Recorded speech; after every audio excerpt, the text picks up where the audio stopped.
కార్తీక మాసం లాస్ట్ రోజు ఈ బకెట్‌లో వాటర్ పెట్టి దీపాలొదిలాననమాట. తర్వాత ఆ బకెట్‌లో వాటర్ అలాగే ఉంచేశాను. 1 మంత్ తర్వాత చూసేటప్పటికి చూడండి బకెట్‌లో వాటర్ అంతా ఐస్ అయిపోయింది. స్కాట్లాండ్‌లో టెంపరేచర్స్ మైనస్‌లో ఉన్నాయన్నమాట. అందుకే మొత్తం బకెట్‌లో ఉన్న వాటర్ అంతా ఐస్ అయిపోయింది. ఇప్పుడైతే మా పిల్లలు దాన్ని విరగకొట్టడానికి చూస్తున్నారు.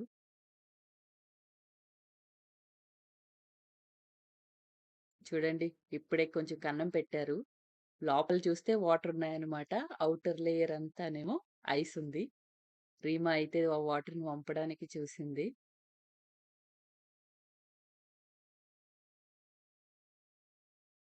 తర్వాత ఇంకా బాత్రూమ్‌లో ఒక సైడ్‌కి పెట్టేసాము. ఎన్ని రోజులకి కరుగుతుందో చూడాలి మరి. The next day. Next day వచ్చి చూసేటప్పటికి హాఫ్ అయిపోయిందనమాట ఈ ఐస్. తర్వాత రీమా ఆడుకుంటూ హాట్ వాటర్ ఏసేసి మొత్తం కరిగించేసింది.